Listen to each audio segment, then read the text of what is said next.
Muy buenos días, hermanos. Nos alegra muchísimo poder estar aquí en la casa del Señor para continuar nuestra serie sobre cosmovisión cristiana, la fe que vence al mundo. Estamos en la segunda parte del método histórico redentivo relacionado con la caída y con los efectos del pecado en la vida humana. La semana pasada comenzamos a hablar sobre uno de los estamentos que Dios estableció en Génesis 1 y que hacen parte base de la sociedad, la familia. Hoy continuamos con el segundo estamento o institución, que es la iglesia, y la próxima semana terminaremos con el Estado o con la nación, como tercer estamento social a través del cual Dios desarrolla su propósito. En esta mañana vamos a analizar el tema de la iglesia. ¿Qué es la iglesia? ¿Para qué existe? ¿Quién la instituyó? ¿Cuáles son algunas desviaciones que la iglesia ha tenido y cuáles son las marcas distintivas de una iglesia verdadera y las metáforas que la Biblia refiere para hablar sobre esta institución? Muchísimas personas confunden la iglesia con un edificio, confunden la iglesia con un club social o confunden la iglesia con una comunidad de personas donde tienen ideas y creencias afines.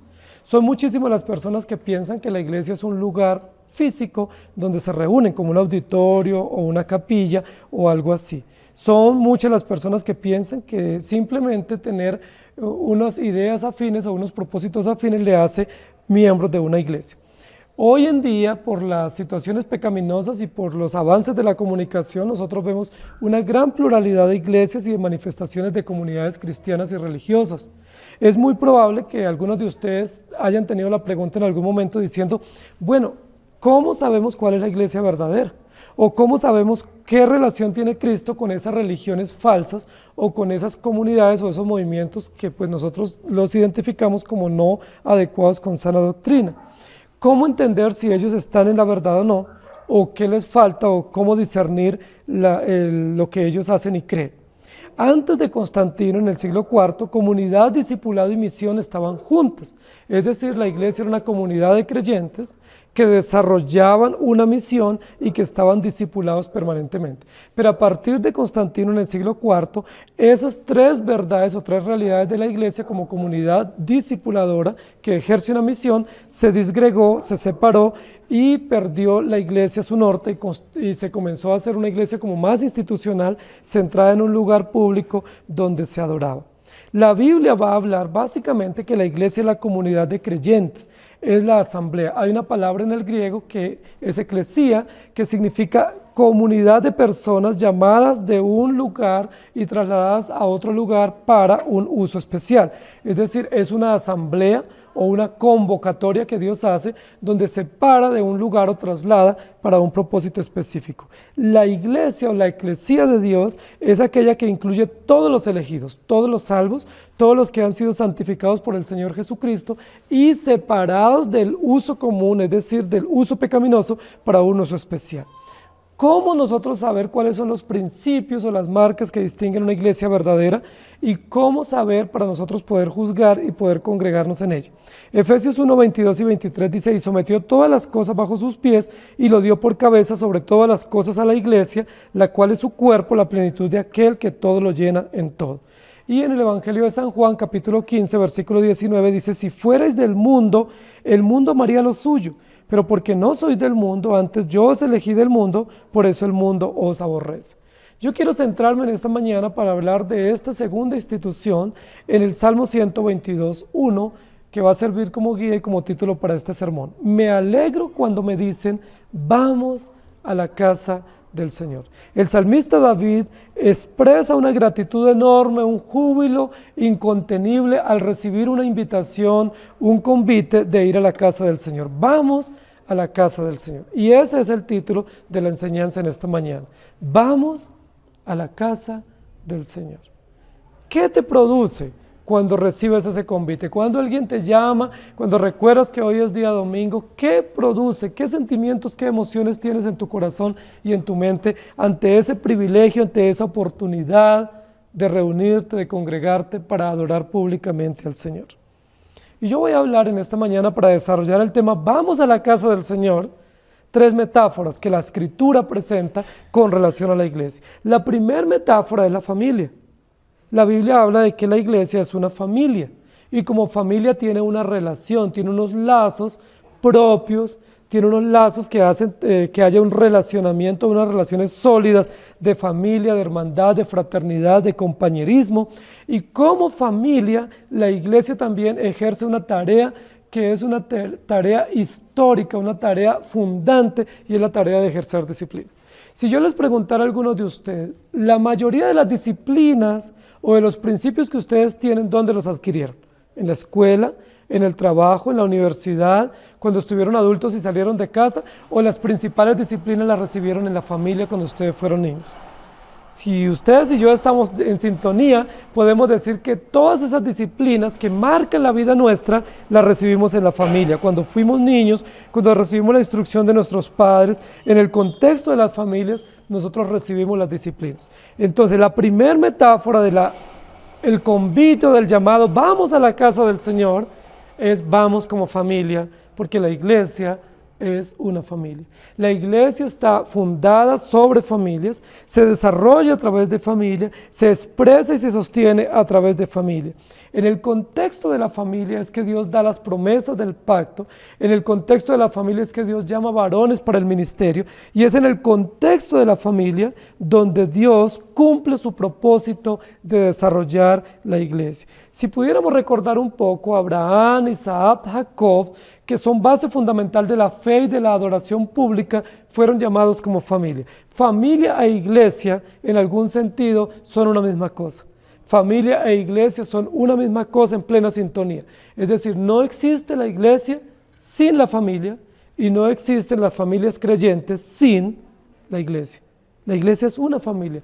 ¿Cuántas veces hemos escuchado ese término? ¿Y cuánta gratitud y deleite llega a nuestro corazón al entender que como familia disfrutamos de una iglesia y que la iglesia es una familia llena de relaciones que hacen sólida nuestra permanencia y nuestra firmeza en la fe? De hecho, la Biblia va a decir lo siguiente, que el Señor Jesucristo es la cabeza y la plenitud de su iglesia y que la iglesia es como la esposa de Cristo, hablando en términos metafóricos de la familia. La misma relación entre Cristo y la iglesia y el ejercicio de la autoridad en la iglesia como cabeza y como cuerpo muestran una relación de familia, de esposo y de esposa y de hijos. La Biblia dice que nosotros todos los creyentes somos como hermanos en Cristo, con un mismo Padre, ceñidos y gobernados por los mismos principios relacionales y bajo los mismos desafíos de compañerismo. En ese sentido, la iglesia tiene una cabeza. Y como familia también hay una cabeza, esa cabeza visible es Cristo. Cristo es la cabeza de la iglesia y la iglesia es el cuerpo de Cristo. La iglesia no es una democracia. Bajo ningún punto de vista podemos nosotros pensar o entender o presumir o asumir que la iglesia es una democracia. Son muchísimas las personas las que llegan a una iglesia y piensan que como un club o como otra organización social se puede regir bajo una democracia. Es decir, todos tenemos derechos y deberes y todos tenemos voz y voto. Muy bien, la iglesia no se maneja como una democracia. Primero, porque la democracia lo que muestra es la pecaminosidad humana y la tiranía de la membresía para gobernar e incidir sobre los principios absolutos. La democracia no existe en la iglesia porque la iglesia tiene una cabeza claramente establecida, que es Cristo, y un gobierno visible claramente instituido y establecido por Dios. Pero la iglesia tampoco es una aristocracia, como tampoco lo debe ser la familia. No es una aristocracia. No es una autoridad absoluta, imperante, que establece lo que quiera y los demás tienen que someterse. La iglesia es una familia con una cabeza visible, un gobierno visible, pero gobernada para la gloria de Dios y para la edificación y la armonía plena de todos los miembros de la familia. La eclesionomía teonómica salvaguarda de la tiranía de la membresía, de la tiranía de los líderes y de la tiranía de los ancianos. Es muy interesante cómo el gobierno divino que Dios ha establecido para la iglesia protege y salvaguarda contra la apostasía y la depravación humana. La Biblia no dice que Dios estableció la iglesia y la dejó para que cada iglesia local se gobierne de la manera que estime conveniente o como funcione mejor. Dios estableció la iglesia. Existe la iglesia para la gloria de Dios. La primera metáfora de la iglesia es una familia que tiene relaciones de compañerismo, pero es una familia donde se requiere y se exige y se demanda y se imparte disciplina para el buen funcionamiento de la familia y para la sanidad de todos. ¿Quiénes ejercen la disciplina en la iglesia? Dios a través de su palabra, Cristo como cabeza espiritual de la iglesia, pero se ejerce a través del gobierno local, que son los ancianos o el consistorio.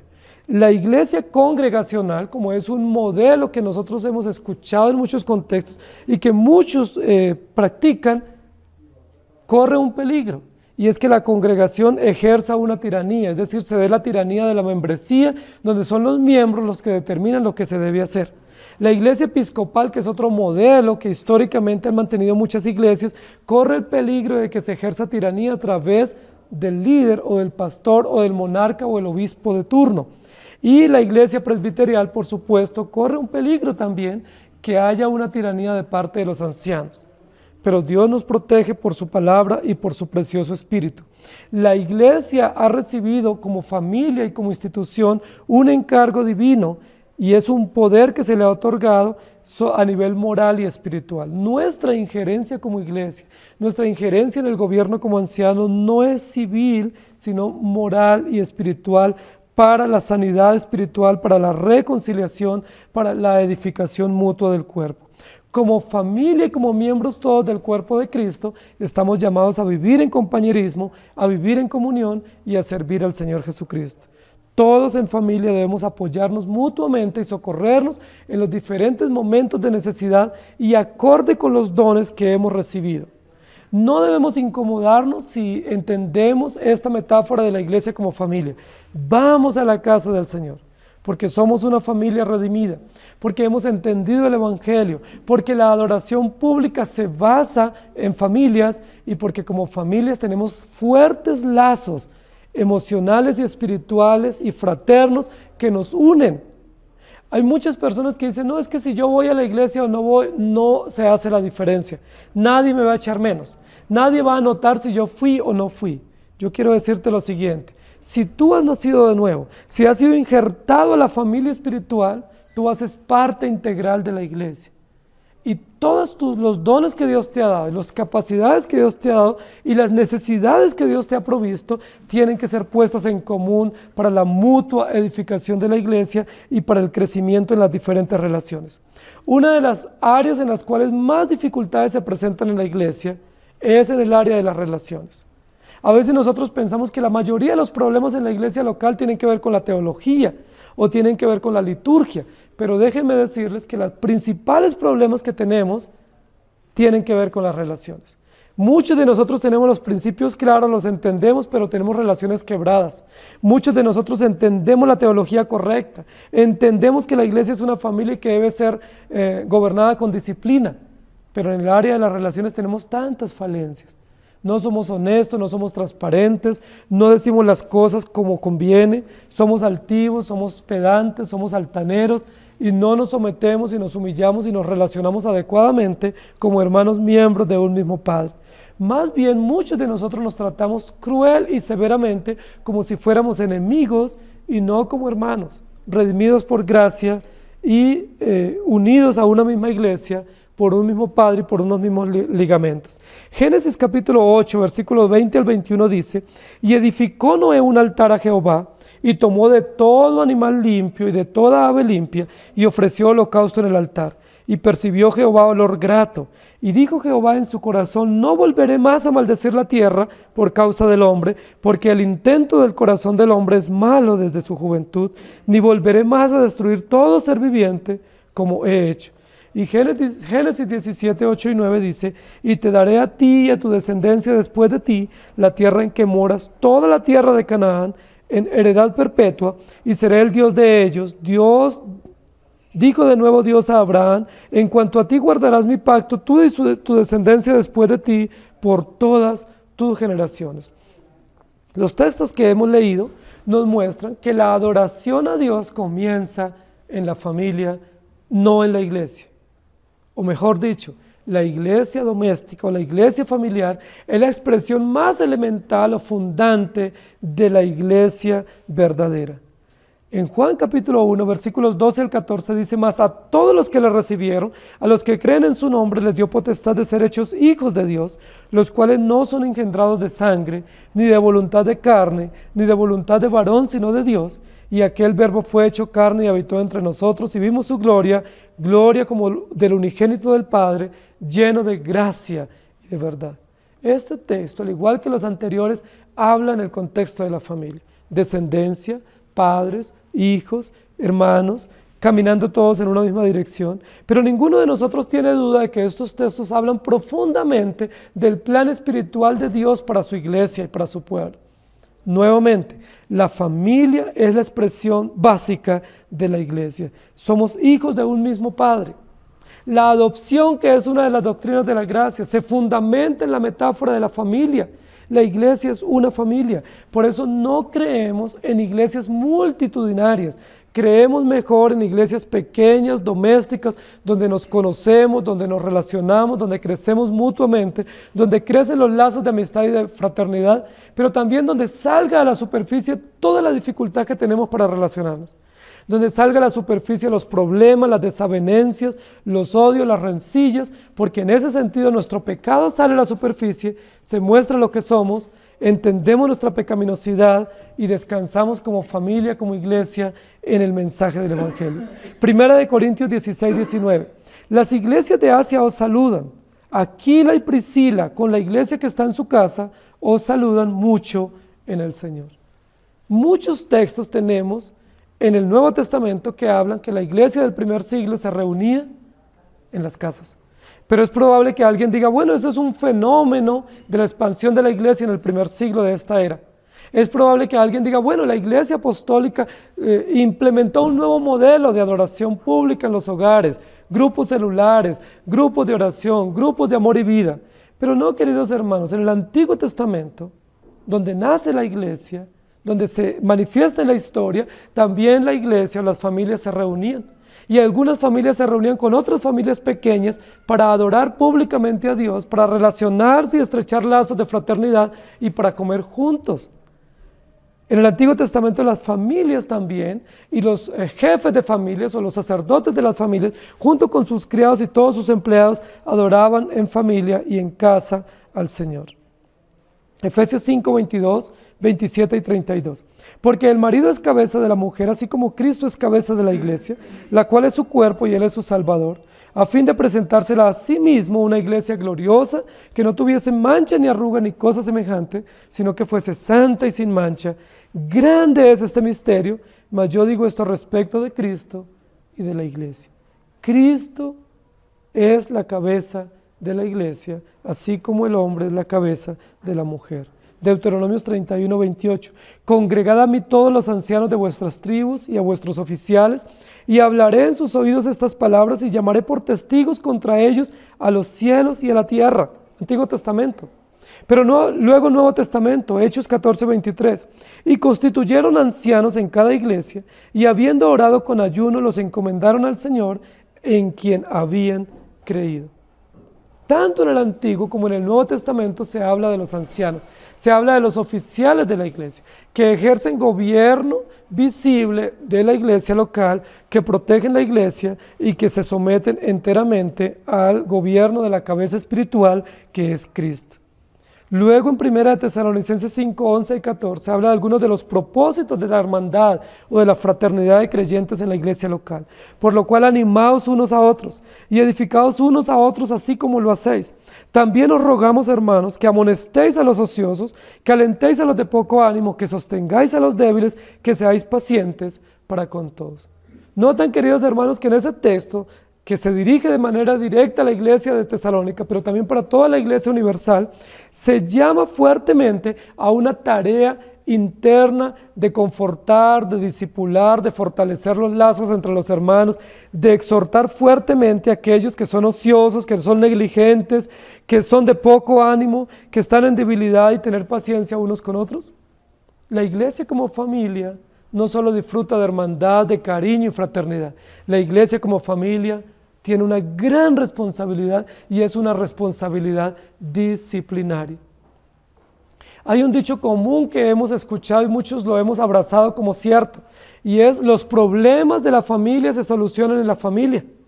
Los problemas nuestros se solucionan dentro de las puertas de la casa y no tienen por qué salir a la superficie. Inclusive muchos padres, de manera irresponsable, sin entender la cosmovisión correcta de la iglesia, le enseñan a sus hijos, y algunos esposos lo hacen con su esposa: no vaya nadie a saber lo que ha pasado en la familia. No le vayan a contar a nadie esto que nos aconteció, porque esto es interno de nuestra familia, es nuestra vida privada, y las cosas de la familia pertenecen a la familia y no tienen por qué trascender a la iglesia. Muchos dicen eso, inclusive usan un dicho popular: es la ropa sucia se lava en casa, que nadie lo sepa. Hay esposos que entrenan a su esposa con habilidad, que nadie sepa esto que ha acontecido o esto que sucedió, para que nadie se meta en nuestras vidas. ¿Saben qué error tan terrible de cosmovisión tenemos? Y qué error también en la instrucción de nuestros hijos, porque nuestros hijos van a entender que hay capítulos cerrados exclusivos de la familia y que hay capítulos o escenarios propios de la iglesia, y no es así. La iglesia está compuesta de familias. Si alguien en la familia obra mal, hay que orar, pero hay que exponerlo también como familia para que él reciba la instrucción, la corrección y la vergüenza pública. Si uno de nuestros hijos obra mal, yo como padre no tengo que protegerlo. Yo como padre, parte de mi tarea pastoral y de protección paterna es orar por él, llamarle la atención, exhortarlo, llamarlo al arrepentimiento, y si él no se arrepiente, hay que exponerlo a la congregación. Hay que dar en conocimiento de los ancianos, del consistorio, del liderazgo de la iglesia, lo que está aconteciendo dentro de la casa. Esa situación de proteger y tener capítulos cerrados o escenarios cerrados dentro de la familia, lo que facilita es el maltrato, el abuso y los pecados familiares que a veces pasan de generación en generación. La Biblia dice: como familia considerémonos, pero no solo considerémonos para el amor fraternal, sino también que ese amor fraternal se traduzca en exhortar a los ociosos, en exhortar a los que están en pecado, en exponer a los que no tienen vergüenza de pecar y de lastimar la iglesia y que desprecian abiertamente las instrucciones del Señor y lastiman la fraternidad. Hebreos 10, 24 al 25 dice: y considerémonos unos a otros para estimularnos al amor y a las buenas obras, no dejando de congregarnos como algunos tienen por costumbre, sino exhortándonos, y tanto más cuanto veis que aquel día se acerca. Otro deber de congregarnos, y debemos estimularnos mutuamente. Primera de Juan 3, 17. Pero el que tiene bienes de este mundo y ve a su hermano tener necesidad y cierre contra él su corazón, ¿cómo mora el amor de Dios en él? Segunda de Corintios 8:9, porque ya conocéis la gracia de nuestro Señor Jesucristo, que por amor a vosotros se hizo pobre siendo rico, para que vosotros con su pobreza fueseis enriquecidos. La Biblia no solamente habla del amor fraterno, es decir, las expresiones propias de amor, de consideración y condescendencia entre hermanos, sino que habla de la tarea de exhortar, de exponer, de llamar la atención, de corregir y de restaurar al que está en pecado, es decir, de ejercer disciplina eclesiástica, pero también habla de que debemos compartir nuestros bienes con el que padece necesidad en una situación de calamidad. Hay personas que si tienen una calamidad, en una situación fortuita, la iglesia debe auxiliarles. No habla de auxiliar al que es ocioso, como leí en el texto anterior. No habla de ayudar al que está haciendo malos negocios y está en una quiebra económica por irresponsabilidad. Habla de ayudar al que en una situación específica tiene una calamidad, una enfermedad, un accidente, una quiebra económica, una situación de traslado, migración, persecución, y la iglesia debe auxiliar con alimento, con provisión de trabajo, con ayuda temporal mientras este hermano se levanta y esta familia se restaura. Muchísimos de nosotros le tenemos terror a la disciplina. Sin embargo, queridos hermanos, una marca distintiva de la iglesia histórica y de la iglesia bíblica es la disciplina eclesiástica. Esa es una de las 3 marcas históricas de la iglesia bíblica, la disciplina eclesiástica. ¿Dónde se ejerce disciplina? En la iglesia, porque la iglesia es como una familia, porque cuando el esposo siente que hay situaciones que no puede sobrellevar como líder de su hogar, debe comunicarlo a la iglesia, para que la iglesia ore por él y para que los ancianos le apoyen y le respalden. Si la esposa en algún momento dado siente que hay realidades en la familia que no andan bien y que ella como mujer no las puede solventar, además de orar, debe pedir consejo sabio y debe exponer la situación a la congregación. Si los hijos en una situación eventual de maltrato, de abuso, de adicciones de los padres, saben que hay situaciones contra el evangelio que ellos no pueden sobrellevar ni manejar, deben exponerlo a la congregación, porque la iglesia es una familia con relaciones sólidas y con disciplinas bíblicas. Vamos a la casa del Señor, porque la casa del Señor es una familia. Nos tratamos como hermanos, nos decimos hermanos, nos corregimos y nos toleramos como hermanos y caminamos juntos en miras de la cabeza espiritual que es Cristo y sometiéndonos al gobierno visible que Dios ha puesto en la iglesia local. La segunda metáfora de esta enseñanza es la iglesia como cuerpo. La Biblia habla en una y otra oportunidad que la iglesia es un cuerpo.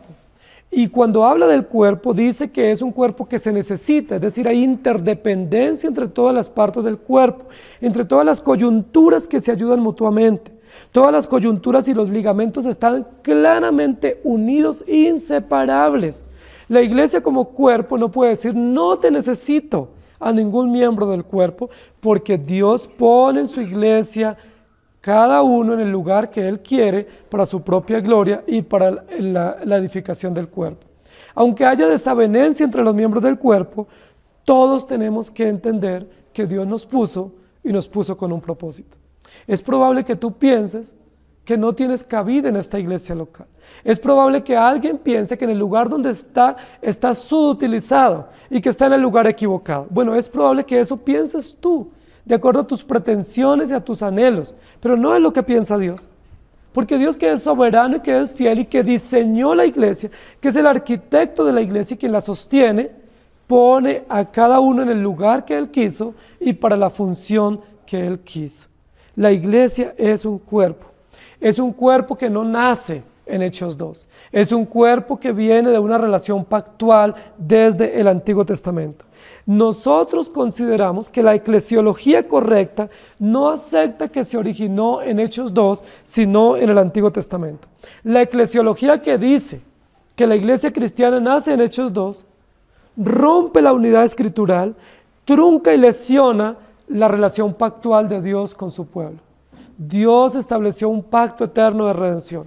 Ese pacto eterno de redención beneficia a la familia como núcleo básico, pero se hace extensivo a la iglesia universal con señales y sellos de pacto. La teología sistemática o la teología pactual es la teología que descansa en la unidad escritural.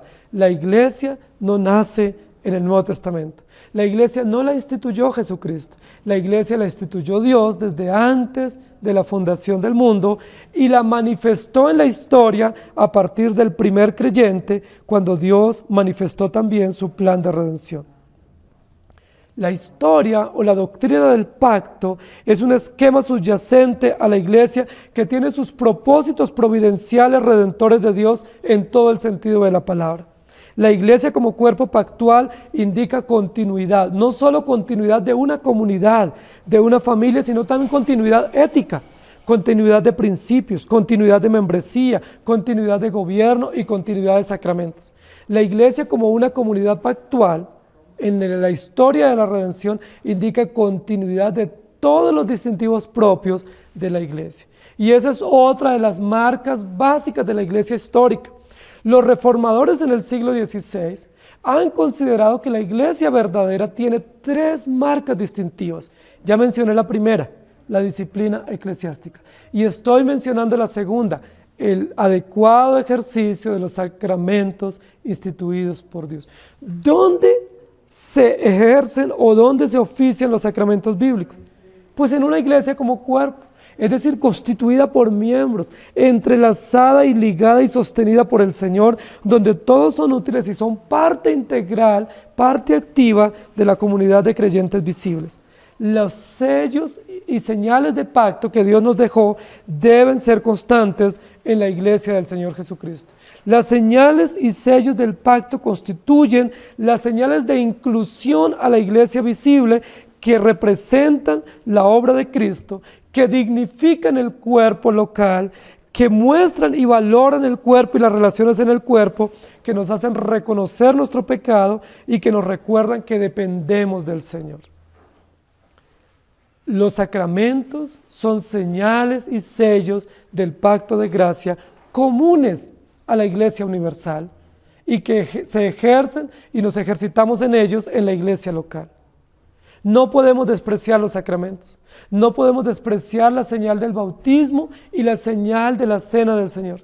No podemos despreciar o tomar ligeramente los sacramentos porque son señales de dignidad que nos muestran el Evangelio, son señales de pacto que nos muestran que somos pecadores y que como miembros del cuerpo, injertados por gracia, debemos alimentarnos y nutrirnos. ¿Cómo se nutre un cuerpo? Con alimento. ¿Cómo se hace un cuerpo fuerte y vigoroso? Con buen alimento, alimento nutritivo, alimento balanceado, alimento que llegue al alma y al espíritu. Saben, querida iglesia, los sacramentos fueron instituidos por Dios, no para ser meramente simbólicos, no simplemente para ser recordatorios de un evento en la historia de la humanidad que es la muerte y la resurrección de Cristo. Los sacramentos son señales y sellos de pacto, verdadero alimento espiritual, que nutren la fe del creyente y fortalecen la confianza y dinamizan a la iglesia como cuerpo para seguir creyendo en Jesucristo y para vivir el Evangelio. Los sacramentos nos permiten admitir la realidad escatológica de la iglesia. La iglesia está aquí, pero no permanece a la tierra. La iglesia es transeúnte, pasajera, peregrina en esta tierra. Los sacramentos también, el ejercicio adecuado de ellos y continuo, nos permite recordar la humanidad de Jesucristo. Jesucristo, siendo Dios, se hizo hombre, se hizo visible, habitó entre nosotros y nos dejó señales y sellos tangibles, visibles, concretos de su obra, de su realidad y de su propósito. Pero también los sacramentos nos recuerdan los actos éticos de la iglesia hacia la santidad. La iglesia está llamada a una vida en santidad. La iglesia y los creyentes como cuerpo, todos juntos, no unos en competencia con otros, sino en unidad plena, estamos llamados a una vida en santidad. Santidad que no la promovemos, santidad que no la determinamos y santidad que no podemos conservar. Santidad que viene de Dios por gracia, que opera por gracia y que el Espíritu hace fructificar en la vida de los creyentes. Las promesas familiares pactuales que Dios dio a Abraham se aplican a todos los creyentes miembros del cuerpo que es la iglesia. Los hijos nacen como parte del cuerpo. Nosotros creemos, por la doctrina bíblica histórica, por la unidad escritural del pacto, creemos que todos los hijos de los creyentes nacen en una relación pactual, que Dios los ve en una perspectiva diferente, que la óptica como Dios ve a los hijos de los creyentes es diferente como ven los hijos de los impíos, porque la promesa pactual dice: te bendeciré a ti y a tu descendencia y a los hijos de tus hijos después de ti. Nosotros tenemos gran esperanza como familia y como cuerpo, que nuestros hijos pertenecen al cuerpo visible y muy seguramente en su gran mayoría pertenecen también a la iglesia espiritual o al cuerpo espiritual.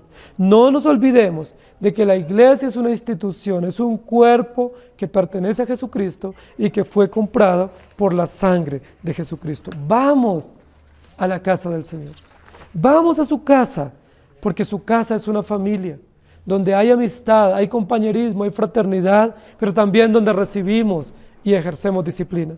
Vamos a la casa del Señor, porque su casa es un cuerpo unido por ligamentos, donde no somos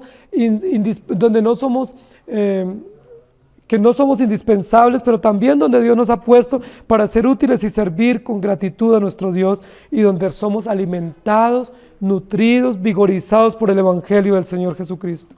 Génesis 17, 11 al 14. Circuncidaréis pues la carne de vuestro prepucio, y será por señal del pacto entre mí y vosotros.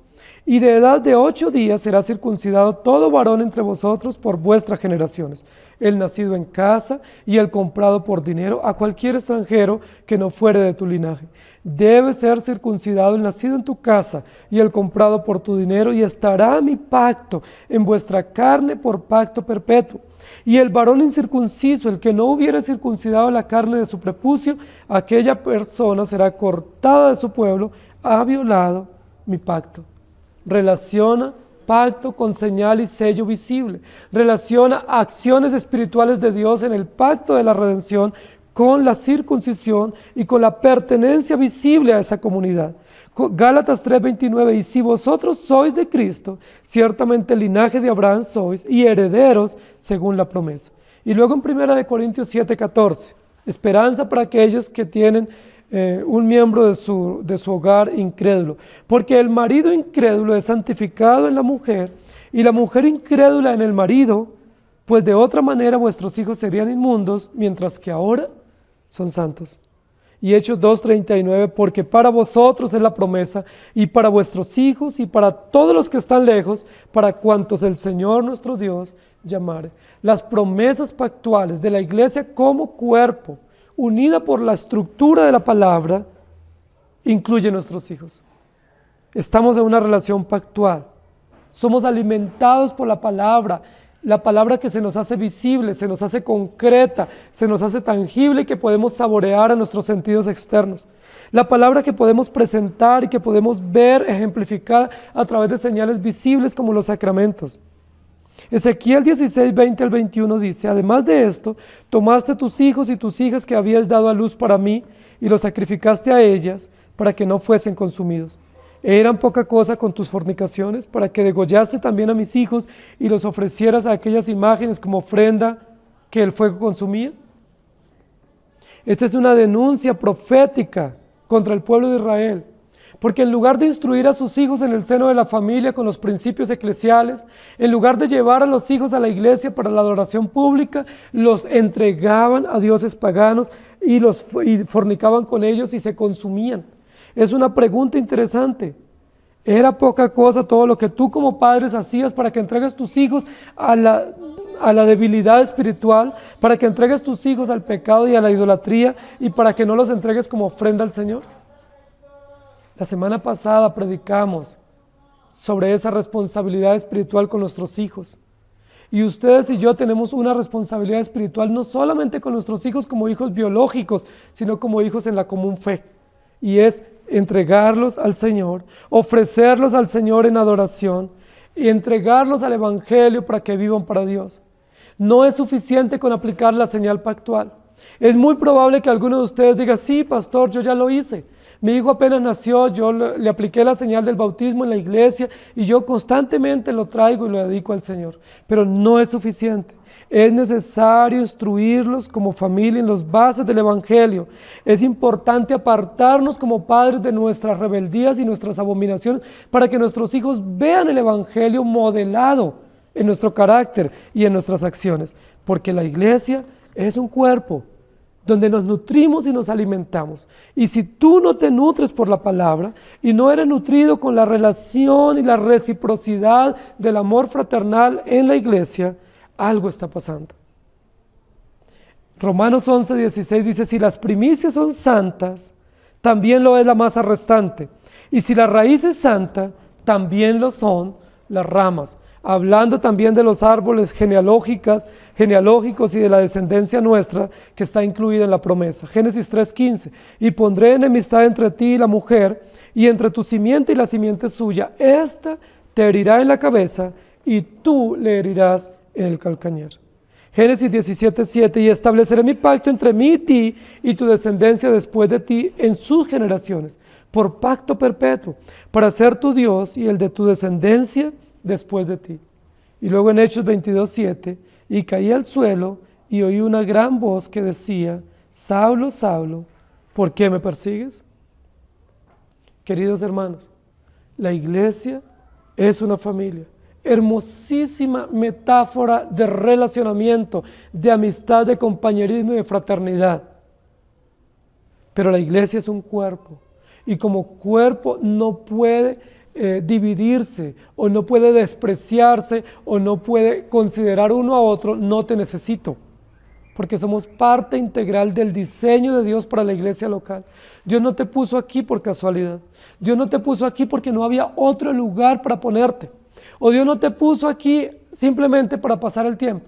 Dios te puso para que tú seas parte integral del cuerpo. La pregunta es, ¿qué estás haciendo tú con los dones y con los talentos que el Señor te ha dado? ¿Los estás usando para el mundo y no para Dios? ¿Los estás sacando utilidad y provecho para tu trabajo, para tu vida en familia y para tus planes personales, pero no para la iglesia? Hay muchísimas personas y muchísimos hermanos en nuestra iglesia que consideran la iglesia simplemente como una institución de paso, donde van 2 horas en la semana y piensan que cumplieron su deber y vuelven a llegar, en muchos de los casos, el próximo domingo y en otros casos a los 15 días o al mes. Muchos piensan que su participación y su deber con la iglesia es ir 2 horas el domingo, pero no entienden la dinámica de que es un cuerpo, que nos necesitamos, que hay relaciones, hay interdependencia, hay compromiso, hay sujeción recíproca unos a otros en el temor de Dios, para la gloria de Dios y para el alimento espiritual. Los sacramentos son otro distintivo de la iglesia que alimentan el cuerpo y alimentan la confianza de cada uno. Vamos a la casa del Señor. Invitación gloriosa para adorar al Señor, que es otra de las finalidades de la iglesia. La iglesia no solamente es una familia y no solamente es un cuerpo, la iglesia es un templo. Es un templo donde se adora. Es una familia donde hay relación, es un cuerpo donde hay funcionalidad, pero es un templo donde adoramos al Señor. Y ese es el tercer distintivo de las iglesias verdaderas. La adecuada predicación de todo el consejo de Dios, la predicación cristocéntrica, la predicación centrada en el carácter y en el propósito y la voluntad de Dios, la predicación centrada en la gloria de Dios. ¿Dónde se recibe eso? No se recibe en los hogares, se recibe en la adoración pública, se recibe en la iglesia como un templo. No es lo más importante el lugar que tenemos para reunirnos. Hay personas que vienen a un lugar y dicen no me parece adecuado y terminan yéndose. Hay personas que miran la comodidad y el lujo del lugar para ir. Hay personas que juzgan una iglesia o una congregación por la logística y por la belleza externa visible, o por los estacionamientos o por los servicios que puede ofrecer la iglesia. Saben, queridos hermanos, la iglesia en sí es un templo. Y es un templo santo, es un templo para adorar al Señor, aun si las instalaciones no fueran tan cómodas, aun si el lugar no fuera tan adecuado y los servicios no fueran tan especiales, la iglesia en sí es un templo que adora al Señor, que honra al Señor y donde se predica la palabra y se expone todo el consejo de Dios. La iglesia es un templo, es allí a través de la iglesia donde adoramos públicamente a nuestro Dios. No es suficiente con que usted adore en su casa a su manera. No, pastor, yo hago el devocional en mi casa, por eso no estoy yendo a la iglesia. No es que yo aquí oro y el Espíritu Santo me ilumina. No dudamos de eso. Pero hay un deber común a los creyentes y es congregarnos por lo menos una vez en la semana en adoración pública a nuestro Dios en el día del Señor. 6 días trabajarás y harás toda tu obra, pero hay un día exclusivo determinado por Dios para la adoración pública en el cual no debemos dejar de congregarnos como algunos tienen por costumbre. La adoración pública es un encargo divino del cual tendremos que rendir cuentas. Vivimos en una sociedad moderna, una sociedad pagana, una sociedad que cada día se desvive por su propia intención, por sus propios propósitos, preocupados más por sus casas, por sus ministerios, por sus economías y no por la casa del Señor. Son pocas las personas de las congregaciones que se preocupan por la casa del Señor, que se preocupan por hacer inversiones, que se preocupan por estar atentos, que se preocupan por ser fieles y constantes. Me temo que muchos de nosotros, aunque tenemos una doctrina correcta, no hemos entendido el valor y el propósito de la iglesia local. Me temo que muchos de nosotros, entendiendo el valor de la adoración pública, despreciamos la adoración pública y no lo hacemos con compromiso y con fidelidad. Eso demuestra de nuestro poco amor al Señor y al Evangelio. Muchos de nosotros despreciamos congregarnos, decimos no me siento cómodo, no voy a la iglesia, hoy no quiero ir porque tengo otras actividades, hoy surgió la ida a un parque, entonces los voy a llevar a los niños. Queridos hermanos, es un pecado grave no reunirnos en el día del Señor para la adoración pública. Es un pecado grave y lo pueden considerar históricamente en el Antiguo y el Nuevo Testamento y también en la historia de la iglesia contemporánea. Cuando los creyentes decimos, yo hago mi oración en casa y no me congrego públicamente. Es un grave pecado porque Dios instituyó 6 días para trabajar y hacer toda nuestra obra. ¿Cuándo se adora públicamente a nuestro Dios? En el día que Él instituyó, en el día que Él dispuso para su adoración, en el día que Él contempló eternamente, donde le adoramos y donde nos congregamos para su servicio. La iglesia, el lugar que Dios ha dispuesto, este lugar que Dios nos ha provisto para reunirnos, es el templo. Es el templo público donde venimos para adorar a nuestro Dios, donde nos reunimos para expresarle cánticos, adoración pública, confesar nuestros pecados y disfrutar de las ceremonias pactuales. Es un lugar hermoso.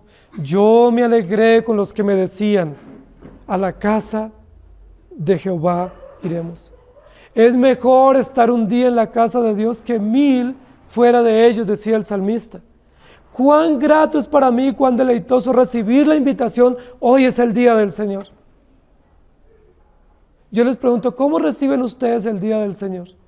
¿Lo reciben como el salmista David, con gozo y gratitud profunda? Lugar de adoración, lugar de amores, lugar de celebración, lugar incomparable es el templo de Dios, donde nos reunimos para adorarle públicamente. El templo no es solamente el lugar de adoración, sino es el lugar de la gloria de Dios. Es donde Dios muestra su gloria como para su pueblo en comunidad. Es el lugar donde Dios ha dispuesto que seamos exhortados, seamos confrontados con nuestro pecado, disfrutemos de la felicidad de ser hijos de Dios, disfrutemos del perdón que ya Dios ha otorgado por nuestros pecados. Es el lugar donde somos desafiados a seguir en el Evangelio, a reír, a vivir, a llorar, a entender el Evangelio y a adorar públicamente a nuestro Dios. La iglesia es un templo y tú eres una piedra viva. Dios nos ha puesto a los creyentes como piedras vivas y como sacerdotes. Cuando el apóstol Pedro dice somos real sacerdocio, reinamos y ministramos el Evangelio a otros, lo que está diciendo es que un templo santo requiere piedras santas y sacerdocio santo. Eso somos nosotros. En la historia del siglo XVI se habló del sacerdocio universal de los creyentes. Es uno de los distintivos de la Reforma, es el legado de la Reforma. Todos los creyentes somos sacerdotes, pero no somos sacerdotes individuales, somos sacerdotes como familia, como cuerpo y como templo. Tú como sacerdote no puedes ministrar aisladamente de la comunidad visible. Tú como sacerdote no puedes ejercer tu sacerdocio y tu función como piedra viva si no estás unido al edificio en adoración pública. ¿Cuán importante es la adoración pública? ¿Cuán indispensable, cuán inaplazable es la adoración pública? Yo te pregunto, ¿has entendido tú ese principio? Por eso es el único mandamiento de la ley moral que dice, acuérdate del día de reposo para santificarlo. Es decir, con tanta facilidad olvidamos este deber. Con cuánta facilidad nos preparamos con mucha emoción para un viaje de vacaciones, para un viaje de negocios, para una adquisición, pero con cuánta dificultad nos preparamos para el día del Señor. Para muchos de ustedes el día del Señor es probablemente el día de mayor angustia, el día de mayor confusión y el día de mayor estrés. Para muchos de ustedes es probable que el día del Señor sea el día de más pelea. Hay un hermano que me dice, siempre que voy a salir para la iglesia tengo una terrible pelea en mi casa. Y yo comprendo las razones. Las razones es por el pecado nuestro, pero también las razones porque no hemos entendido que el día del Señor no es nuestro y no nos hemos preparado adecuadamente para su día. No hemos previsto durante todos los 6 días de trabajo lo que significa separar un día para Dios, preparando todo nuestro corazón, nuestro tiempo, preparando nuestro vestuario, preparando el alimento, adecuando todo para que tengamos la provisión y cuando llegue el momento podamos entrar con acción de gracias y exclamar como el salmista David: yo me alegré o yo me regocijé con aquel que me convidó. Vamos, hoy es el día del Señor. Vamos a la casa del Señor. Vamos a escuchar su palabra pública. Vamos a adorar en comunidad. Vamos a reunirnos como familia y como cuerpo, pero como templo santo, exclusivamente apartado del mundo para la adoración celestial. Mateo 16:18 dice: y yo también te digo que tú eres Pedro, y sobre esta roca edificaré mi iglesia, y las puertas del Hades no prevalecerán contra ella. Y luego en Mateo 28:19 y 20 dice: por tanto, id y haced discípulos a todas las naciones, bautizándolos en el nombre del Padre y del Hijo y del Espíritu Santo, enseñándoles que guarden todas las cosas que os he mandado, y he aquí yo estoy con vosotros todos los días hasta el fin del mundo. Y el Salmo 102:28 dice: los hijos de tus siervos habitarán seguros, y su descendencia será establecida delante de ti. ¿Cuál es el fundamento para que tus hijos y para que mis hijos habiten seguros después de mí y después de ti? El fundamento no es un seguro de vida para ellos, ni el fundamento es la herencia que tú les dejes o la profesión para que ellos se defiendan en la vida. El fundamento seguro para que ellos vivan seguros y habiten seguros después de ti se llama el Evangelio, se llama la iglesia. Si ellos han sido injertados en la iglesia, si ellos están sobre la roca inconmovible, unidos en ese templo santo, espiritual, constituidos como sacerdotes de Dios, ellos habitarán seguros, pese a que no tengan un seguro de vida. Primera de Pedro 2, 4 y 5 dice: acercándoos a él piedra viva, desechada ciertamente por los hombres, mas para Dios escogida y preciosa. Vosotros también, como piedras vivas, sed edificados como casa espiritual y sacerdocio santo, para ofrecer sacrificios espirituales aceptables a Dios por medio de Jesucristo. La iglesia del Señor Jesucristo es una familia. Es una familia donde hay relaciones estrechas de fraternidad fundadas en el Evangelio, pero existe también para el ejercicio sano de la disciplina eclesiástica. La iglesia es un cuerpo unido por muchos ligamentos, inseparable, indestructible, pero es un cuerpo que se nutre mutuamente entre todos los miembros por los sacramentos. Alimento verdadero espiritual, señales y sellos de pacto. Pero la iglesia es, además de eso, un templo santo, un templo espiritual donde adoramos públicamente a nuestro Dios y donde recibimos la predicación de todo el consejo de Dios. Tres metáforas de la iglesia: familia, cuerpo y templo. Tres realidades de la iglesia: relacionamientos, funcionalidad y adoración. Y tres marcas distintivas de la iglesia: los sacramentos, la predicación sana de la palabra y la disciplina eclesiástica. Dios te ha puesto aquí. No desprecies la iglesia. No menosprecies los principios de la iglesia. No pienses que sería mejor estar en un lugar con más comodidad. No pienses que sería mejor estar en un lugar donde tú puedas ir cuando tú quieras. No pienses que sería mejor estar en un lugar muy grande donde tú seas un número más y nadie supervise tu vida. No pienses eso. Si tú piensas eso, estás equivocado. Porque muchos se adhieren a esos grandes movimientos para pasar inadvertidos, para que nadie le juzgue su vida, para que nadie se meta en sus vidas privadas. Queridos hermanos, si tú eres hijo de Dios, juntamente con todos los otros hijos de Dios, tú no tienes vida privada. Si tú eres un creyente, miembro de un cuerpo, donde tú eres un órgano más y cada uno cumple una función, tampoco puedes vivir separado de los demás hermanos. No puedes pensar: me voy donde nadie me vea, me voy donde nadie me juzgue, me voy donde nadie me conozca, porque todos somos miembros los unos de los otros y nos reunimos para adorar públicamente a nuestro Dios. Hablar con ligereza de la iglesia local es tratar a Jesucristo y a su cuerpo con desprecio y con desdén. Hablar mal de la iglesia donde tú te congregas, juzgar la iglesia, juzgar el gobierno, juzgar el liderazgo de la iglesia a la ligera es despreciar a Jesucristo y su cuerpo y el lugar donde Dios te ha puesto para que te alimentes y para que crezcas. Tú te has puesto a pensar cuánta bendición ha significado para ti la iglesia local en la cual Dios te puso. ¿Te has puesto tú a pensar cuánta diferencia ha traído esta iglesia local a tu vida familiar, a tu relación de pareja, a tus convicciones, a tu economía, a la educación de tus hijos? ¿Te has puesto a pensar qué sería de ti sin una iglesia local que te ha abrazado y te ha acogido con cariño y te ha mostrado paciencia y consideración, pero también ha ejercido disciplina sobre ti para el bien tuyo? ¿Saben, queridos hermanos? No pensemos como muchos que podemos salir corriendo de la iglesia. No pensemos que no somos útiles en la iglesia. Más bien pensemos como el salmista: yo me alegro cada día que es domingo porque es el día del Señor. Yo me emociono y me lleno de regocijo porque voy a la casa del Señor a encontrarme con mis hermanos, a disfrutar de las funciones del cuerpo y a adorar en su santo templo en adoración pública para nuestro Dios. Pese a todas las diferencias, congreguémonos en el lugar que Dios ha dispuesto y en el día que Dios ha dispuesto para el propósito que Él ha dispuesto. Abracemos la doctrina, abracemos los principios de la iglesia y no pensemos como el mundo, que necesitamos una iglesia a nuestra medida, porque la iglesia Dios la instituyó no a la medida tuya, sino de acuerdo al plan, propósito y misión de Dios en sí mismo, del cual tú te beneficias y yo también por gracia.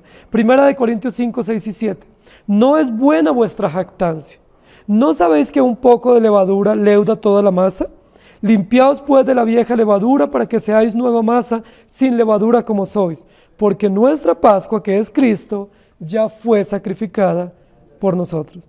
No es buena vuestra jactancia. Un poco de levadura leuda toda la masa. Efesios 4:16, de quien todo el cuerpo, bien concertado y unido entre sí por todas las coyunturas que se ayudan mutuamente, según la actividad propia de cada miembro, recibe su crecimiento para ir edificándose en amor. Y el apóstol Pablo instruye a Timoteo diciéndole en la primera carta 3:15, para que si tardo sepas cómo debes conducirte en la casa de Dios, que es la iglesia del Dios viviente, columna y baluarte de la verdad. Esta no es mi iglesia, no es la iglesia de los ancianos, no es la iglesia X, esta es la iglesia del Señor Jesucristo, la iglesia del Dios vivo, columna y baluarte de la verdad. Primera de Pedro 1:15 y 16, sino como aquel que os llamó es santo, sed también vosotros santos en toda vuestra manera de vivir, porque escrito está, sed santos, porque yo soy santo. Yo me alegré con los que me decían, vamos a la casa del Señor. ¿Tienes esa misma gratitud? Quiera Dios que tengas ese mismo sentimiento, esa misma explosión de regocijo, esa misma explosión de gratitud, de acción de gracias, de poder congregarte y de que alguien te convide. Es probable que te alegren mucho más otras cosas.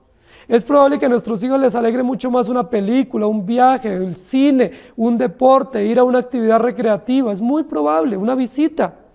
Pero ¿saben qué es lo que debe alegrar y hacer saltar de gratitud y de vibración nuestro corazón y el corazón de los creyentes? Ir a la casa del Señor. Vamos a la casa del Señor para adorarle, porque somos una familia cristiana, porque somos miembros de un cuerpo espiritual y porque somos un templo santo, adorando a nuestro Dios como piedras vivas. Oremos. Amado Señor, gracias te damos por tu palabra. Gracias por darnos una iglesia. Si bien es cierto, la iglesia está constituida por pecadores y gobernada por pecadores. Si bien es cierto, en la iglesia crece juntamente al trigo también la cizaña. Si bien es cierto, en el cuerpo hay muchas desavenencias que se hacen evidentes. Te damos gracias porque la iglesia es tuya. Tú la fundaste, tú la diseñaste, tú la compraste con precio de sangre y tú la sostienes. Y las puertas del infierno no prevalecerán contra ella. Gracias por esta iglesia que nos has provisto. Gracias por la iglesia universal. Gracias por la iglesia local. Gracias por el gobierno de la iglesia local. Gracias por los miembros de esta iglesia local. Porque unos y otros hacemos parte integral del cuerpo. Algunos entre sí no se pueden mirar, como dice la Biblia. Se comen y se muerden y arden de celos y de envidia entre sí. Algunos entre sí no pueden verse y relacionarse, pero tú nos has puesto aquí para superar nuestras desavenencias. Tú nos has puesto aquí para superar nuestros pecados. Tú has puesto aquí para superar nuestros disgustos y para enseñarnos que tú eres nuestro Padre y que nosotros somos hijos y debemos amarnos con el mismo amor con que tú nos has amado y tolerarnos y reconciliarnos sobre la base de los principios del Evangelio. Enséñanos a ver nuestra iglesia como una casa espiritual. Enséñanos a vernos como creyentes, como piedras vivas y sacerdotes en ejercicio para tu obra. Enséñanos a ver toda la utilidad que tú por gracia nos has dado a cada uno de nosotros, sea ojo, sea oído, sea la parte que tú has querido y el órgano que tú has querido dentro de tu cuerpo, en la metáfora. Somos útiles para ti, instrumentos en tus manos, valiosos, piedras necesarias, piedras que están siendo moldeadas por tu propia mano y para tu propio propósito. Gracias te damos en Cristo Jesús. Amén. Que el Señor les bendiga, hermanos.